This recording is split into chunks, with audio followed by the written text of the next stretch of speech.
Previously on Long Lost. The day the boys went missing, it was November 10th in 1951. I should have went with them.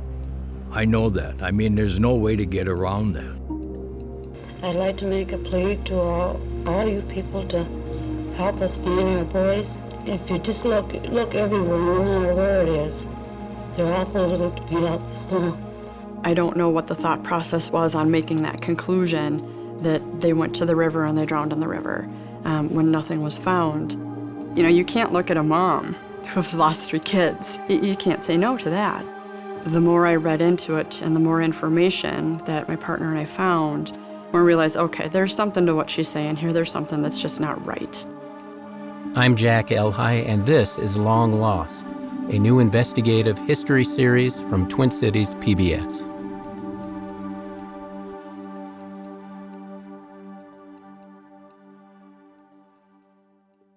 Growing up with this in your family make you feel any different, even if you may not have talked to anybody about it? Oh, Jack, just growing up with red hair made me feel different. How would you separate the two out? Yeah. I know it made a difference in my life. I know it affected me. I couldn't name the ways. You know, you always got a hole in your heart. You know, and when you're young, you don't know what that's about. And as you get older, it starts to settle in that maybe the hole is the spot that they should have taken up. That was their spot, and it's vacant, it's empty. Donald Klein is a friendly man with an expressive and forthright face, living in a corner house within the town limits of Monticello, Minnesota. The house used to belong to his parents. It is crowded with items that evoke Betty and Kenneth: cuckoo clocks on the wall, historical images of Monticello from decades past, lots of older upholstered furniture, boxes of family papers, and photos covering the walls. The house is cluttered with stuff and emotions, a home left in homage to the past, and Donald seems to want to continue his role as the caretaker of the family story. Donald never met his missing brothers. He's the youngest in the Klein family, and he was born 9 years after Kenneth Jr., David, and Danny vanished. Well, I'm the youngest of my brothers, of the family of Kenneth and Elizabeth. I was born 1960, October 19th. I've got a small business now. I'm a truck driver. Do you remember when you first understood that you had missing brothers? I probably was about 3 years old, you know, and actually it was always there, but it was about 3 years old, I think, when my grandma took care of us brothers so that Mom and Dad could go to check out a lead, I would imagine, because ever so often they used to put it in the newspaper that they were looking for their sons. And then, of course, that would generate people sending leads or information, you know, so Mom and Dad would go check it out. He's referring to the newspaper ad the family ran for dozens of years on November 10th, the anniversary of the boys' disappearance. The ad I saw in 1997 that got me interested in the case. But Betty and Kenneth Klein did much more than take out ads. They also pleaded for help from the Minneapolis police, from the FBI, and even from elected officials in Minnesota. Kenneth described to me how he visited classrooms and schools across the state to scan the faces of the children in the hope that he would spot his sons. The Kleins hired a private investigator whose work demanded hours of their attention. They even consulted with a celebrated psychic horse that directed them, through the interpretations of the horse's owner, to search along a street in St. Paul that had been abandoned for decades. None of this produced worthwhile leads, and the search consumed their lives. But the Kleins never lost hope that they'd see their boys again. Mom and Dad had their arguments about finances and money, but when it came to the boys, there was never an argument. They were in total agreement. If they thought that they had a good lead, or maybe this one would lead to something more, they went, they did it. You know, Dad never gave up hope the whole time he was alive, right to the end. He was hopeful that at least one of the boys would come back in his lifetime. And my mom, even, and with both of them, even when they were here, when a car would go by, Mom would say, I wonder if that's one of the boys. And I lived in Montana, and they loved it, but they wouldn't move out there because what happens if one of the boys comes back? That was one of the reasons they stayed out at the farm so long.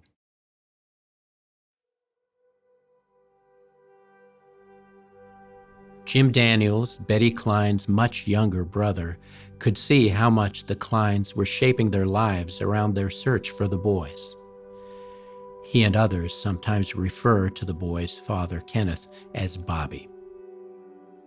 It basically was up to Betty and Bobby to do most of the hunting for them. They'd follow up on everything. They went everywhere looking for those boys. Every lead that they got, they'd follow up on. Not the police, but Betty and Bobby.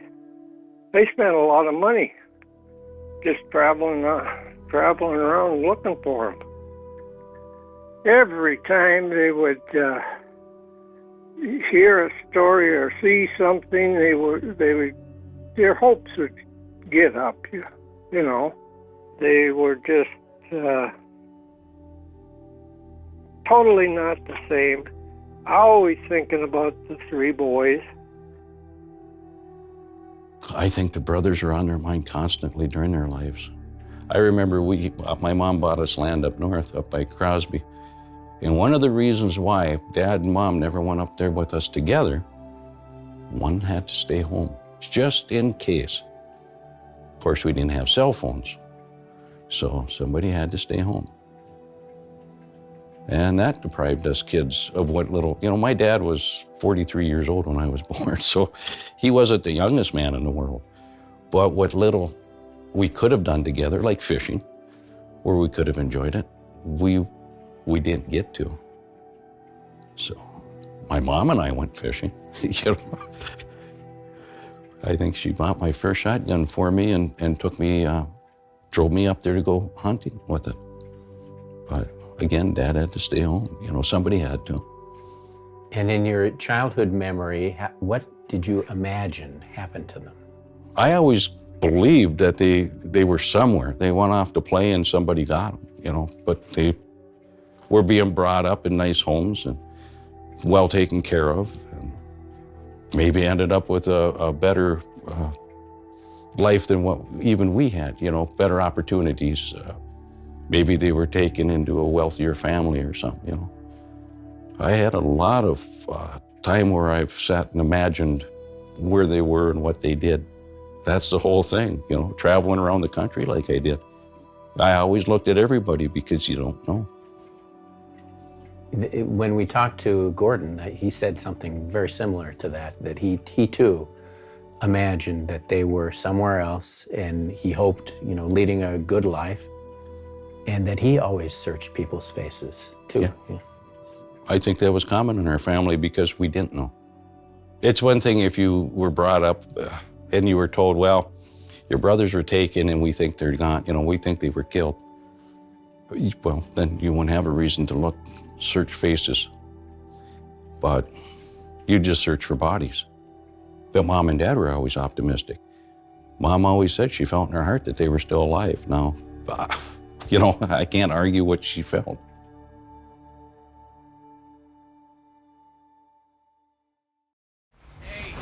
Hi.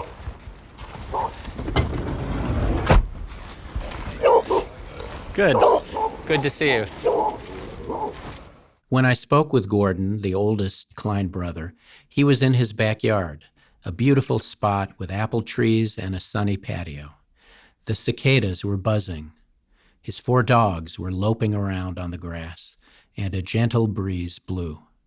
The sun dappled the trees as I sat next to him and wondered how to ask him about this cataclysmic event in his family's history and in his own life. All the dogs went inside except for one, who sat at Gordon's side and didn't move away as we talked. Well, now let's go back in time back to 1951, when all this started. What were you like in 1951 as a child, and what kinds of things were on your mind before your brothers disappeared? What kind of kid were you? Well, we were a really close family. I mean, we were with the brothers and stuff, we were kind of like the gang, you know. We could almost be a baseball team by ourselves, and we played in the street, you know, in front of the house and stuff. Then, of course, cowboys and Indians, and back then, you know, there was no fooling around. When you tied somebody up to the tree, you hit them in the head with the cap gun, you know, and drew blood. That's the only way to do it. It's the way it's the way they did it on the TV, so. No fooling around. Yeah, we didn't fool around either, so. So we were really close. I mean, I don't know what to say, you know, it's just, we were just really close. What did you like about your neighborhood? Well, there was a lot of kids in the neighborhood. That was one thing. The neighbors were nice. Of course, they'd holler at us once in a while because we picked their flowers and stuff, you know, so. But they were very nice. Anyway. Did you feel safe as a kid roaming around the city as you did with your brothers? Oh, yeah. Yeah, we had my Uncle Leonard and my Aunt Eva that lived down right close to that area. In fact, right across the street from the Northside Police Station. So, I mean, you should feel pretty safe, you know. We had relatives, and then my dad, we went with him all the time because he did a little junking, and so we knew all the people in the steel yards and stuff downtown. So it wasn't a strange place to us. We knew people there, and they knew us. And then the house that you and your family lived in. Yeah, it was a big 2-story house. In fact, it had a full upstairs. You know, some of my aunts and things stayed with us while they worked in Minneapolis and stuff and looked for work. And then it had a full attic. That's where my folks used to hide the presents Christmas time. And we'd have to sneak up and see what's there. So. You know. You sound like you're very mischievous, all of you. We were. Yeah, we stayed pretty busy. How do you think this experience changed your childhood, changed you? Oh, looking back on it, I don't think I really had one. You know, because, and I base that on one thing. I didn't have my brothers to have my childhood with. So without them, I look at it as I didn't have one. So I know that's probably not the way to look at things because I had other things, but it was never the same. So with your parents never giving up, Yep. did you feel optimistic that your brothers would be found somehow, somewhere? Oh, yeah. Yeah. And I always looked. I was always looking for my brothers. I was sure that, just positive, that somebody took them and sold them and they were with a rich family someplace. I had to look at it like that. So I got her out of a garbage dump down in Texas. Really? Yeah. So she is my protector. Yeah. Yeah, she was a mess. The vet told me 2 more days she wouldn't have made it. Wow. Max, get over here. I was like, no, stay outside. He's our last rescue. We rescued him too. Everything is a rescue around here.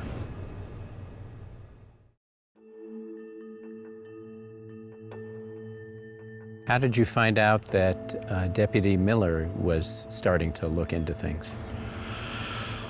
She had talked to my mother, and more than anything, Donnie used to call and talk to me about it. because he took care of my mom and dad right up to the end. He was their savior.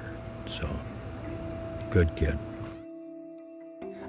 Gordy told us that at the end of your parents' lives that you were assisting them a lot. Both of them, yeah. No, it was quite an experience. It was a good experience. It was a bad experience, too. It's horrible to watch your loved ones wither and die.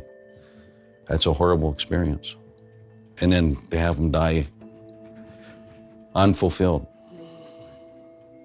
That is not good. You know, I'm glad that Deputy Miller is doing what she's doing, because without it, what would happen? You know, I worry about me dying before the rest of my brothers and not getting something put on. It's not that they're against it, but we're still living in the hope our parents had and handed down to us. We inherited that.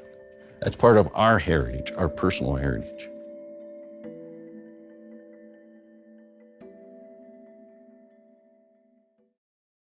Even today, the Kleins won't abandon that hope. To them, hope preserves an image of the family that includes the missing brothers. Without that hope, the family picture has big holes. The investigation of Deputies Jessica Miller and Lance Saltz has helped keep the hope alive. They brought fresh air and new thinking to a cold case. Working on their own time, they've allowed themselves to be drawn in by the tragedy and mystery of the case, and by the sadness of the Klein family. They initially seemed to me like opposites, left brain and right brain, but that turned out to be a crude simplification of what makes them work as partners. As we sit down to talk, it becomes clear almost immediately why their partnership works so well. Hi there. How are you? I'm good. How are you doing? I'm good. Good. That's great. Who dressed you today? Well, apparently you. Is this all being recorded right now? Yep, every single word. Son of a gun. Mm-hmm. Yeah. Anything you say can and will be used against you. Excellent. How long have the two of you known each other? Well, you started before I did. Yeah, I started in 2001. So it's been about 14 years for me, so about 14 years. About 14 years. I was working investigations. They were cleaning out old case files. They found a case file that had some bones that were found in Otsego. No answer what happened with those, so it was handed to me because the sergeant who was working at that time, he remembered the Klein case, and he knew they lived in Monticello, and supposedly the boys were said to have drowned in the Mississippi. He didn't know what had happened in the metro. So when it was handed to me, I was told to look into it. Eventually, we determined the bones were Aboriginal. By that time, I'd already reached out to the Kleins. And but in contacting the family, found out that there was never DNA collected from any of the family members to put into the missing persons database. And so he offered to do that for the family to get that documented. And I am also a member of the Major Crimes Investigation Unit for the department and happened to be working that day. And I went out to collect DNA from Elizabeth Klein, and that's kind of where it started. When you started in on this 7 or 8 years ago, what did you expect? I think at first we didn't know what to expect. It was just kind of learning what was this case about? You know, what information is available, what was done, and is there anything else that could still be done this many years later? And it just kind of ballooned into this project and just kind of led us all over the place. We knew that this isn't a case that we could just professionally, work as part of our jobs. It was something aside from that.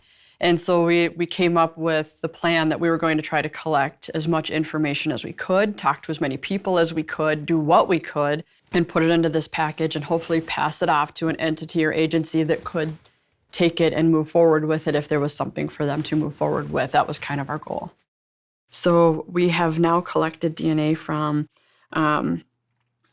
4 of the surviving brothers, and then we had Elizabeth's before she passed. And I was able to get an old pair of shoes of Dad, and they got a DNA profile from his shoes. So they're all been entered into the missing persons database.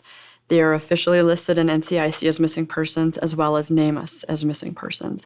What is the advantage of having the case listed in these databases? It preserves it in a way. They're not just, missing boys from 1951. They're now, officially listed. They exist. It's there that these people, they have a place, in the system per se. So they're preserved there until there's an answer that's found, and it makes the information much more accessible. That somebody who maybe was in the area back then and has moved away and they come run across that, maybe they know something that would be helpful. So it kind of just puts the information out there, and if something is found down the line, it traces it back to connect those dots. As Wright County deputies based in a jurisdiction far from where the boys disappeared, this was as far as Miller and Sauls could take things. But as skilled investigators, curious about why the Minneapolis police couldn't find the boys, and sympathetic to the plight of the Klein family, there was more they could do on their own time. The question was, how?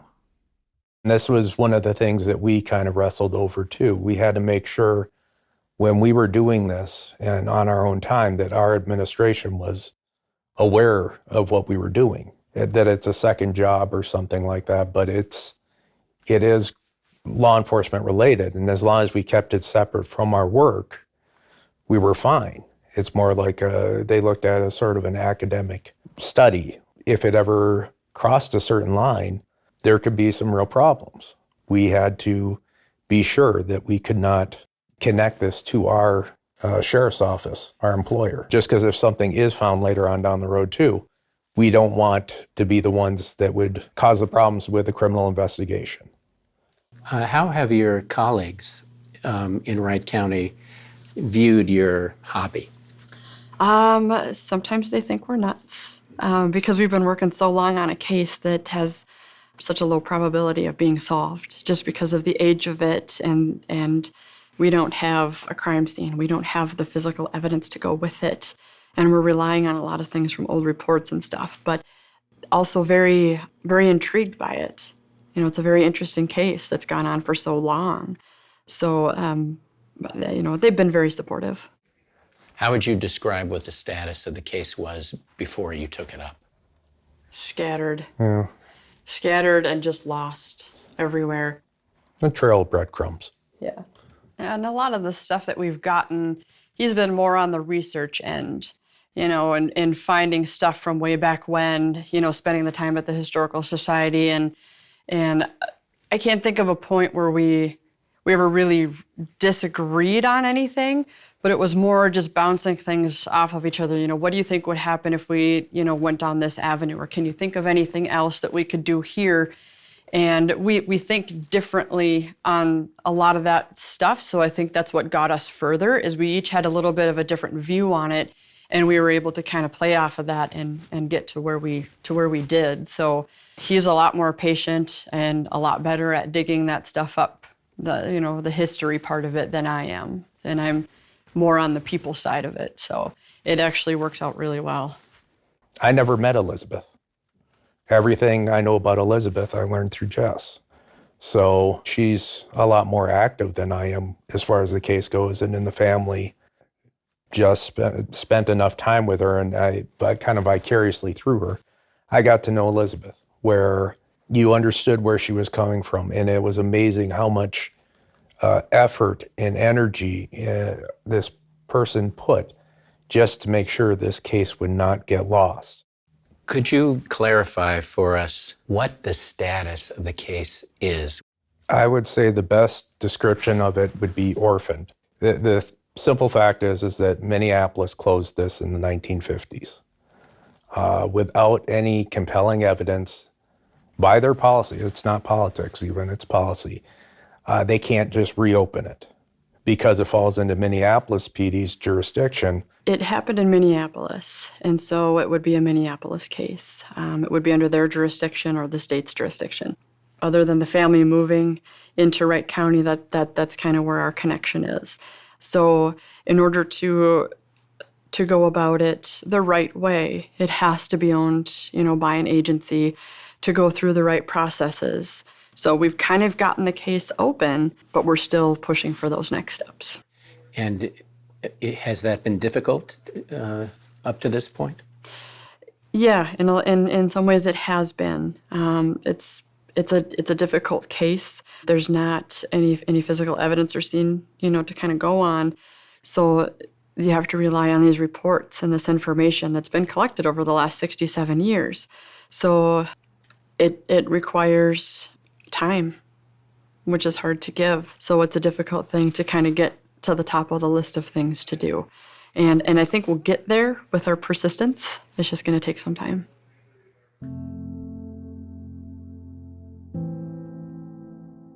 How would you describe your connection with the living brothers? They've kind of adopted us in a way, I think. They're so grateful for the time that we spend on this, and they're so helpful with everything. If I call them and I need something or I have a question about something, they're on it immediately. They're right back to me. They're so willing to help. Even through all of these years and all the frustrations of everything and the stalling out of the case and the dead ends that we've come up with, they're very persistent. And they've all been really great to work with.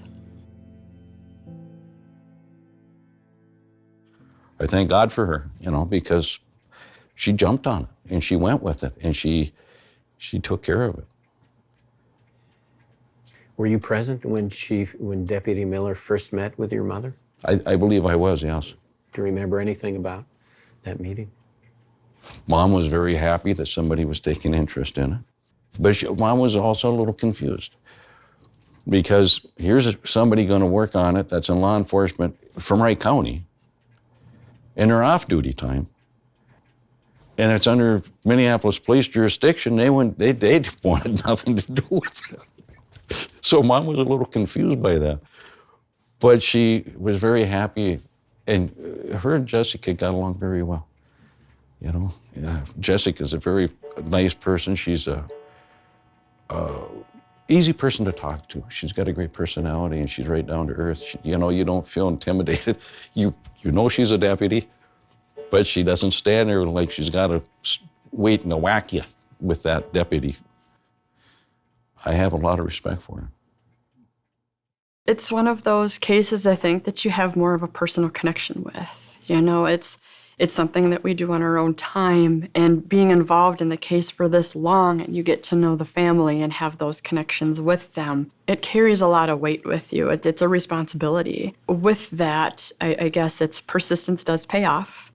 And if you think that you're finished with something, you may not be. We've run into that several times with this case. We think we're at the end, and a couple of months later, something new pops up. And then just being encouraged by a case this old, then we've been able to find so much on. So it is possible. And maybe at some point we will have collected all enough pieces of the puzzle to put it together and get an answer for this family. This is a case with huge gaps. There's no extant physical evidence. Many people involved are now dead, and nearly 70 years have passed. One person made it possible for Jessica and Lance to keep this case alive. Yes, finding Sergeant Schultz. Sergeant Schultz, he's retired Minneapolis Parks Police, and he had worked the case for quite some time, interviewed family members and old officers that were working those beats during that time that we don't have the opportunity to do today. And he preserved all of that. And so in finding him, and my partner Lance had met with him, and he said, I've been waiting years for somebody to call me and ask about this case. Here you go. So that just opened up a whole new avenue of information and stuff that we never would have gotten had we not found him and had he not done that work back in the 90s. Hi, Jim. I'm Jack. How you doing, Jack? Very nice to meet you. And thanks so much for coming here for this. You're welcome. Yeah. How do you feel about talking about all this? And Well, I've never been interviewed before. Yeah. So in the police work, I've never been on TV. Mm-hmm. I'm doing it as a favor for you. Thank you. And I hope you're successful at what you want to do. Sergeant Schultz is a complex person. Now retired from police work, he looks at you and speaks with intensity, as if he's sizing you up as a suspect of some kind. His manner is guarded, but he still wanted to share his strong feelings about the case. My name is Jim Schultz, and I work for the Minneapolis Park Police. I worked there, I think, 24 years, 5 years on patrol and 19 years in investigation. It was a local news story in the 1990s that first brought the case to Sergeant Schultz's attention. But it was his work as a park police officer that spurred him to look more deeply at the story and its connection to Farview Park. I saw an injustice to the fact, in a bad conclusion, that the boys drowned. My knowledge was that if a person drowns, the body surfaces. 3 people drowned and no body surfaces. Add to that the fact that now they're not all 8 years old. There's a 4-year-old, a 6-year-old, and an 8-year-old, all different heights, different weights. All 3 bodies should have come up if they were in the river. In your experience, how unusual is this case in the sense that 3 children are missing, never found, never seen again?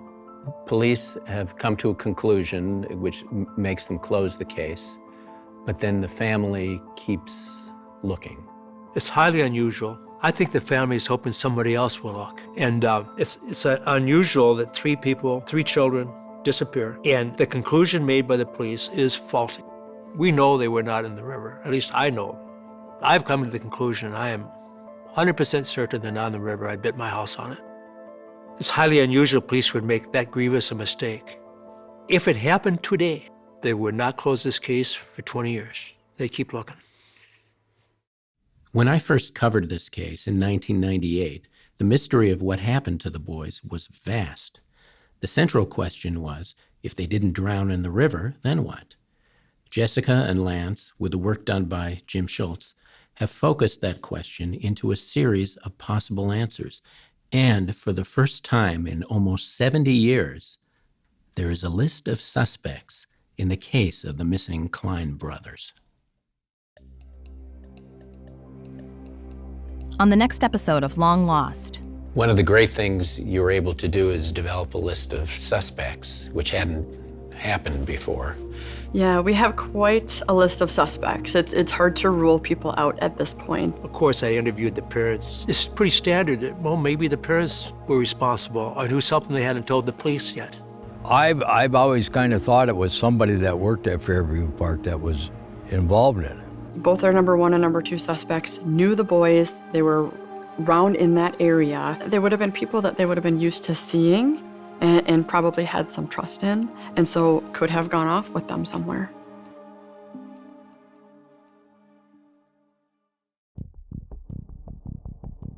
Long Lost is a production of Twin Cities PBS, written by Jack L. High and produced by Katie O'Rourke.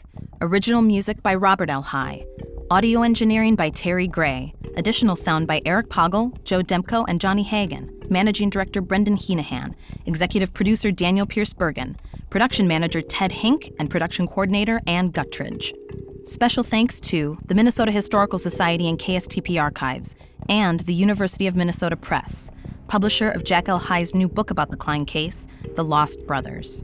Funding for this podcast was made possible by the Minnesota Arts and Cultural Heritage Fund and Friends of Minnesota Experience. You can reach us at longlost@tpt.org and visit us at tptoriginals.org/longlost to learn more about the case.